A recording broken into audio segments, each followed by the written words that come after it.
Artificial humans take over the planet, and real ones go into hiding. Hello, Tom. Nice to finally meet you.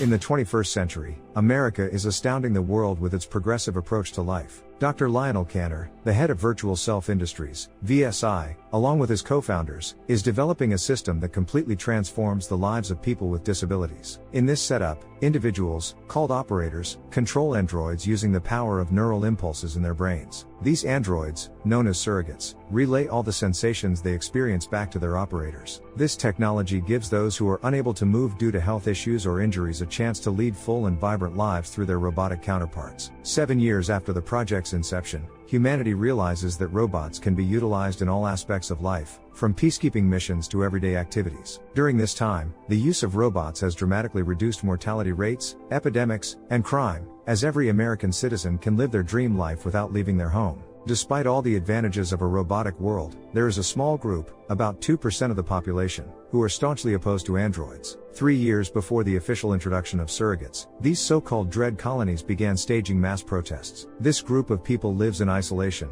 far from the soulless artificial world. Like any rebellious movement, they have a leader who guides them in their fight for a real future, and he is known as the Prophet. On the day of the presentation, the corporation launches an advertising campaign, stating that anyone can choose an artificial prototype of any gender, nationality, and appearance, regardless of their natural origins. One evening, a young man is riding in an expensive car, talking to his father on the phone. He sincerely thanks his father for the opportunity to take a break from exams by attending a luxurious opera. However, after hanging up, he informs the driver, Armando, that they have other plans for the evening. Instead of the opera house, they are heading to a nightclub. On the way to the club, a motorcyclist, who has been waiting for this moment, starts tailing the car. Once inside the club, filled with rich, beautiful, and vibrant young people, the student in his expensive suit climbs the stairs to the balcony on the second floor. As if testing his immortality, he joyfully jumps onto the dance floor below. Landing on the floor, he starts dancing with a liberated, seductive blonde to the rhythm of the club music. After a while, the pair leaves the noisy place through the back door. Embracing and sharing a passionate kiss, the girl notices someone watching them. When her companion turns towards the uninvited guest, he dismissively tells him to leave. Get lost, meatbag.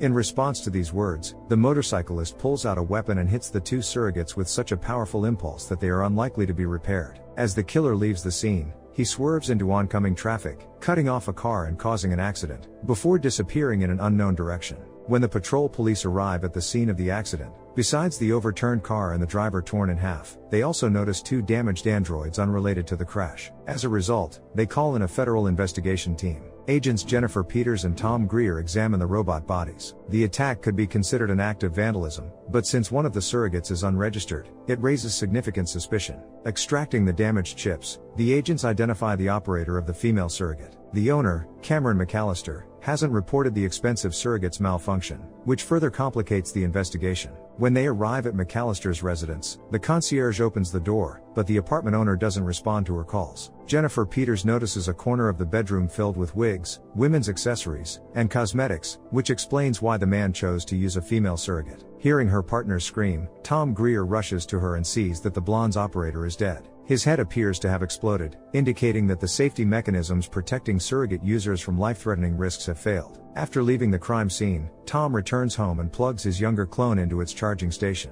The real Greer, in pajamas, gets up from the control chair and surveys the empty rooms of his apartment. He enters his late son's room, who died in a car accident, and sorrowfully looks at his baseball. Later, he considers knocking on the door of his grief-stricken wife, Maggie Greer, who is long withdrawn into herself, but her surrogate intercepts him. When they meet again in the kitchen, Tom suggests going on a vacation, and Maggie enthusiastically supports the idea, proposing a trip to Hawaii. However, Tom means a vacation for the 2 real people, which greatly frightens his wife. She cannot imagine appearing in the real world without her artificial shell, so she deflects, citing a heavy workload at the beauty salon before the summer season, and avoids the conversation. Meanwhile, at San Diego College, classmates find a student dead in his simulation chair, looking exactly like Cameron McAllister. Upon receiving information about the second operator's murder, FBI agent Andrew Stone forbids his subordinates from sharing any details with the press to avoid causing panic among the public. However, since the deceased student is Jared Kanter, the only son of the creator of surrogates, the news is already being broadcast on all channels. It turns out that years ago, Lionel Kanner had disputes with his corporate partners. Their disagreements could have significantly impacted the company's future, leading to his forced resignation.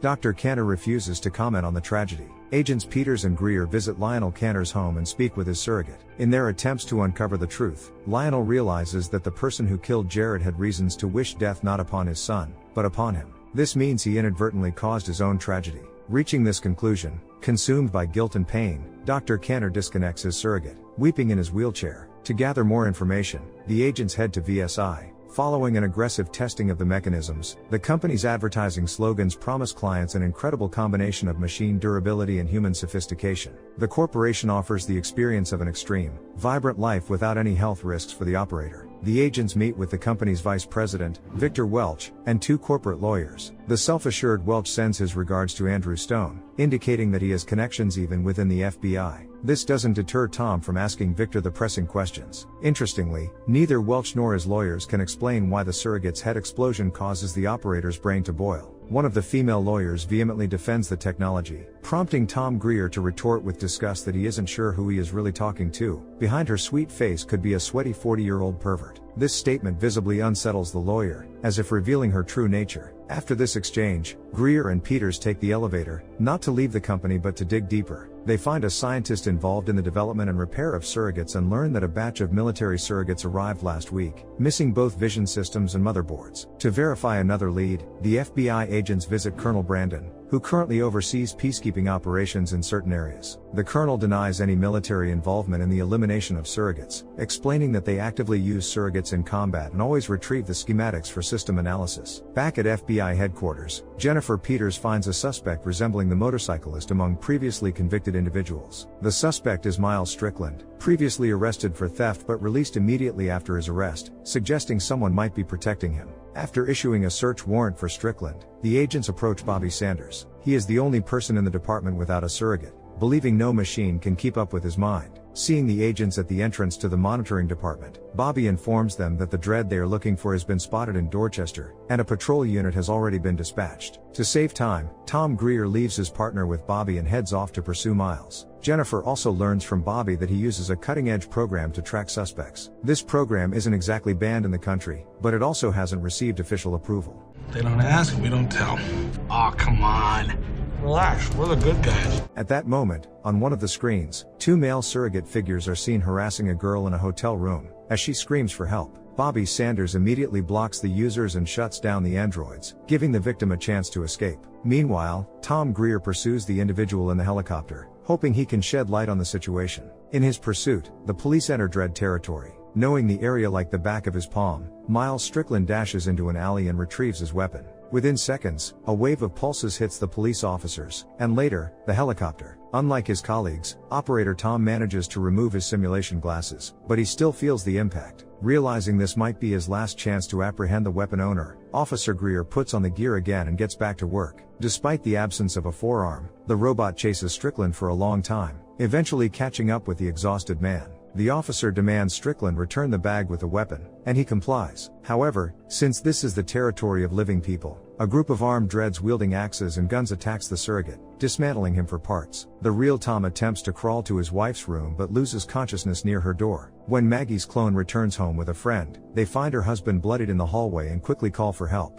The morning after the FBI helicopter crashes on Dread territory, the Prophet declares a blatant violation of territorial integrity, which could only mean one thing: a revolution. Also, the Prophet himself finds Strickland and tries to find out who exactly is giving orders to destroy surrogates. However, the man informs him that he has never seen the client face to face. FBI agent Andrew Stone visits his subordinate Tom in the hospital and informs him that he miraculously survived the incident. However, he won't be issued a new surrogate and ID until the investigation is complete. Jennifer Peters is also sidelined, accused of failing to protect her partner from a serious mistake. Despite the ban, Officer Greer meets with his partner and informs her that he intends to see the case through. As they walk down the street, unfamiliar and shaken by the trauma, the noise of cars and the huge crowd frighten the man at every step. To solve this problem, Agent Peters takes Tom to a store for a new surrogate, but he refuses to go along with the idea. Since the FBI agent plans to enter Dread territory, he asks Peters to stay home because, as a robot, she won't be of any help. Greer passes through the checkpoint in the reservation and witnesses the body of Miles Strickland being burned on a huge funeral pyre, while the Prophet reads the last words of thanks for timely deeds done, for which he came to Earth. At the end of the farewell ceremony, the officer personally seeks out the leader of the Dreads and requests an audience, but instead of a greeting, he receives blows to the body from his henchmen. Believing that the man has experienced enough pain, the Prophet suggests explaining the reason for the visit. Tom Greer wonders how exactly Strickland, who had dangerous weapons in his hands, died and where it went. The man also warns that the FBI won't stop until the population is safe. In response, the Prophet promises to return the weapon directly to the hands of the police as soon as he has it. When the FBI agent returns to his territory, he is met by a car, inside of which Dr. Kantor awaits him disguised as a teenage boy. He accuses Tom of not making any progress in the murder investigation. Greer informs him that the culprit in his son's murder is dead, but that's not enough for Lionel, as he is convinced that behind the little man, there are many people with big money who need to be punished. When Tom returns home, he sees his wife's surrogate guests relaxing with the help of electric doping, which the operators experience as a high. With disdain for his wife, he heads to the kitchen to grab a beer and tells Meg to continue having fun. After a while, unable to tolerate the disgusting laughter of the inadequate guests, Greer smashes the metal face of one of the surrogates and leaves the apartment. When his wife catches up to him, he pours his heart out to her, expressing how much he misses her, the real her, not the thermoplastic robot. Hearing this, she asserts that she is no longer the person he once loved and leaves, finding it too difficult to discuss the matter. Each of the spouses deals with their pain differently. Maggie drowns hers in tears and sedatives, while Tom throws himself into his work. Arriving at headquarters, the agent learns that the Pentagon initially signed a contract for the development and supply of weapons from VSI, but then unexpectedly terminated it. That same night, an unknown android breaks into Agent Peters' home, and after checking her surrogate's records, destroys the operator and connects a new user to the agent's surrogate. The next day, Tom Greer visits Colonel Brandon and asks about the Pentagon contracts, promising to tell him where the weapon is in return. It turns out that VSI received a request from the military for a weapon, the essence of which was that one shot penetrates the robot's central control and neutralizes the enemy. And no one expected that this virus would break the protection for the operator and cause their lethal outcome. Tom Greer says that the last specimen of nano-weaponry is located on human territory, prompting the colonel to prepare for the seizure of this potentially dangerous item. Meanwhile, the Prophet hands over a briefcase with the weapon to his people and asks them to personally deliver it into the hands of FBI agent Jennifer Peters. Feeling guilty towards his wife, Tom visits her beauty salon and tells her that he can't eat or sleep without her, that he misses her terribly. He wants to know if she remembers their son. When he tries to convince her again that she is beautiful and loved, Maggie's operator interrupts the connection, deeming the dialogue pointless. The military lands in the human reservation at the same time the Prophet, through radio channels, calls on everyone to take up arms, as the day has come. As it turns out, the military are forced to end the Prophet's life, only to discover that he too is a surrogate. The sight shocks the colonel, with Lionel personally witnessing it from his home. After a while, Agent Tom Greer learns from Peters that Miles Strickland had been working for the FBI for 1.5 years, which means that Chief Stone is hiding something. Playing the fool, Greer sneaks into Andrew's office and asks what drove him to hand over the weapon, which killed so many innocent souls. Calling Tom crazy, Andrew tries to make a call, but the officer manages to insert a knife into his operating system, causing the surrogate to short-circuit. Taking advantage of the facial scan, Tom accesses his computer and downloads the necessary data and passwords. The operator of the FBI chief calls the duty officer and asks to detain the rebel, but it is already too late. Tom gets into Peters' car and uploads all the passwords onto a flash drive. Seeing that the upload is complete, Peters takes the weapon and passwords, calls the police to report that Agent Greer has been in an accident, and then jumps out while the car is still moving. No matter how hard Tom tries to catch and stop his former partner, she manages to escape, using her inhuman abilities. And Greer doesn't notice as he veers into oncoming traffic and crashes into a store window.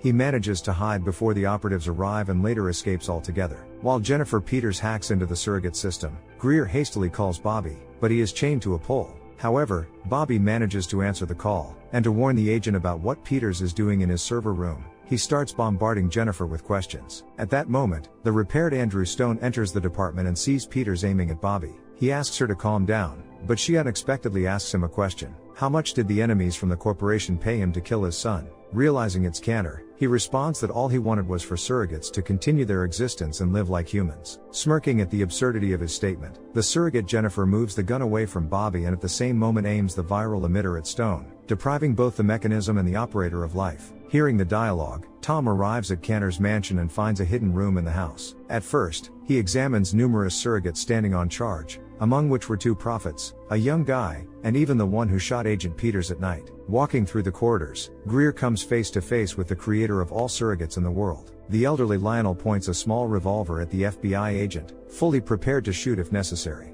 I changed the course of human history when I invented surrogates. Now I'm gonna change it back. Tom reminds him that by this act, he won't bring his son back, yet the creator wishes that his son's death will not be in vain. Lionel Kanner wants to heal the people who died when they connected themselves to the machines. Even if he kills them all along with the robots, so be it, because he sees no better solution. Greedy individuals turned a sincere human dream into banal commerce. Instead of making the disabled feel complete, everyone around became incomplete by creating a substitute for reality. A message appears on the screen stating that the upload is complete, and Lionel informs the agent that he will witness the true rebirth, and this is his gift to Tom. The scientist swallows a cyanide pill, unable to bear the weight of all his creations, and loses consciousness. Then the officer wastes no time and connects to Jennifer's surrogate, freeing Bobby's mouth from the tape. He learns how to stop the tragedy of immense proportions, and to disconnect all operators from the surrogate system. Tom blocks them with Bobby Sanderson's guidance. They manage to save 1 billion lives in the final seconds. But if they don't make the final cancellation, then in 10 seconds, all surrogates will cease to exist. Confirming that everything will be fine with the people, Tom fulfills the final will of the creator of the robots and destroys his machines. A sniper shoots Jennifer in the head, but it's too late. The world with its substituted reality ceases to exist in an instant. All transportation crashes, and the country seems to be dying out. After some time, living people emerge onto the streets, disheveled, unwashed, overweight, in their pajamas. They resemble moles emerging from their burrows or zombies, which seems more likely. Tom Greer returns home and, unable to resist, kicks open the locked room of his wife. To his surprise, she's not inside. He finds his beloved Maggie in his son's room and finally feels the long-awaited touch of his beloved, who collapses into his arms in the next moment. Now the world will have to survive on its own for a while, as it's uncertain whether the surrogate control center will ever be restored. Would you like to have such a clone? Was it fair to deprive limited people of this opportunity? Leave your answers in the comments below, hit the like button and subscribe to the channel. Till next time.